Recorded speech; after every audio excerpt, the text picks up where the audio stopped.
Hi everyone, welcome to the Vegetation Communities and Succession Labs. So Lab 8, which is today, is posted on eClass for you to watch, and then Lab 9 we will have a Q&A session on November 4th. Exercise C figure attempts will be due on November 18th, 2020, but you'll find out more about how to do all of that in Lab 9. Just briefly, you will be submitting a table similarly to what you've done in previous labs, and then also submitting some attempts at the figures that will go in your final assignment. Note that these figures for exercise C are the cross sections which you will edit and adapt. So you already have completed these in exercise B, so a lot of the effort has already been put in. And then finally, this exercise is going to be due on December 1st. So some of the objectives for this exercise, which will be focusing on vegetation and succession, is to gain skills in basic wetland vegetation identification. So you will be using the Ontario Wetland Evaluation System, and then you'll also be looking at the Alberta wetland classification and comparing to see if you get different results using different classification systems. And then we'll also be discussing why that is and some of the biases within certain classification systems. So that also falls under practicing wetland classification. We'll also look at some different wetland plant adaptations and the needs for these, and then also combine the knowledge that you've gained in exercise A and B to understand how the wetland hydrology and the biogeochemistry shapes different vegetation communities. Then lastly, we will be looking at ecological succession and further determining how and why the vegetation communities have changed and how the wetlands have also changed through time. So, as I said, you will be using the Ontario Wetland Evaluation System. This system has 16 vegetation forms recognised for classifying a wetland. So this figure on the left is in the Ontario Wetland Evaluation System, and you also have this available to you in eClass.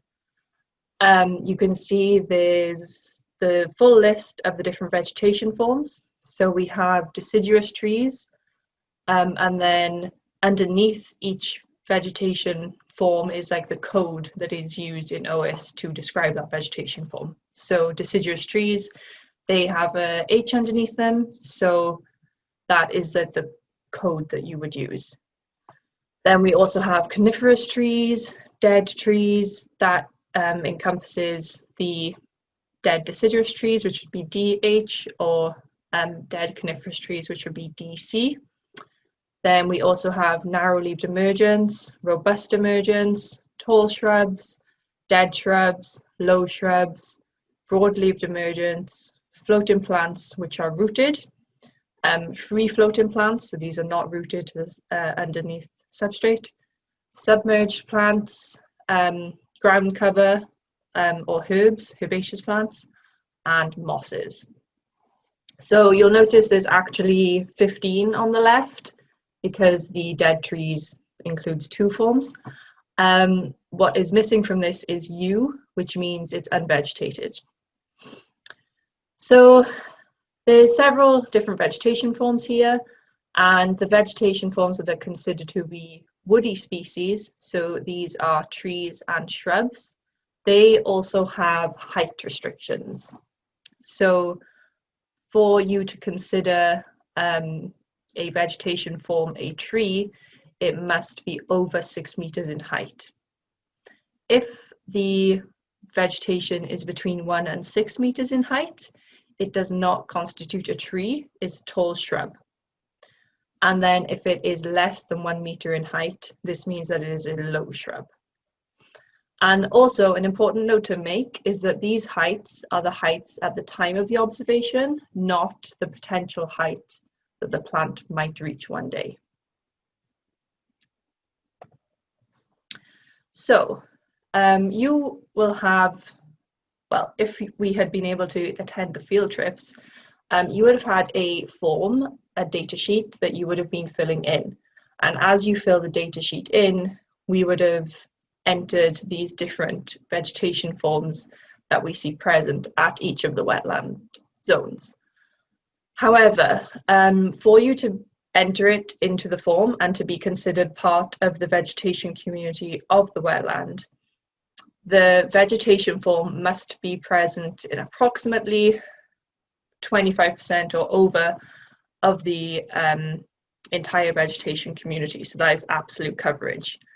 So we call this the 25% rule. So each of these vegetation forms on the left, for you to record it as a vegetation form at the wetland zone, it has to be present and in over 25% coverage. So also note that you can have several vegetation forms within a wetland zone. So you don't necessarily just have trees or just have mosses. You can have a variety and mix of all of these different vegetation forms within a single zone. Some zones and some wetlands will have more variety and some will have less. It's very dependent on the general biodiversity of the wetlands and how much variability you have. There is one exception. Well, there are a few exceptions to the 25% rule, but for the purposes of what we are doing, we'll be looking at one of these exceptions, and that is dead trees. Because of the biological benefits that dead plants offer to a wetland system, dead trees should be included in the wetland community if they cover 10%. So rather than the 25% rule, if you see dead trees present within your wetland zone, then that rule is reduced to 10%. So you have this table. It's available in a Word document in eClass, so you can edit it. And in this table, you can see you have zone. So that is going through the zones for each wetland. Width, that is the width of that zone within the wetland. And then number of forms. So that is referring to the number of vegetation forms that you identify in each wetland zone. Then there's vegetation forms. So this is where you would enter those codes I mentioned. So you have the vegetation form where we said for deciduous trees, the code that you would put in would be an H. So if in zone 1 of Big Lake Wetland, you see deciduous trees, you would put an H in vegetation form. Then you have dominant species or other species. So here you can list the different species that are mentioned at each of the wetland zones. And then lastly, we have relative productivity, which we will do next week in the lab session. And wetland type will also be next week. So you can leave those two columns blank for now. We will go through what you need to do for that and how to do it in next week's lab.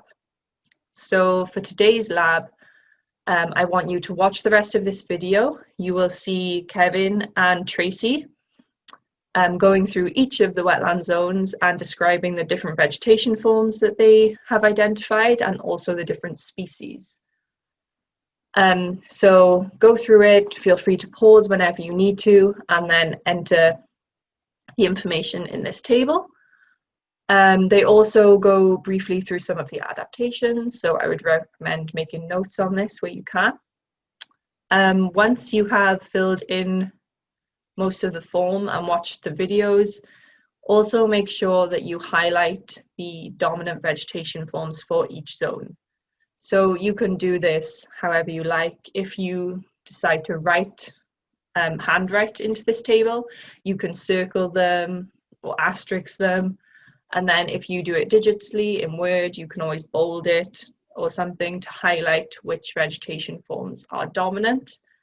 During the video, Kevin and Tracy will explain which vegetation forms are dominant, and they'll also justify why this is the case. If you do have any questions for me, feel free to send me an email.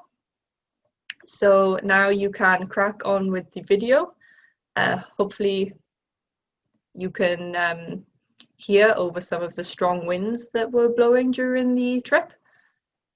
And good luck with filling in the table.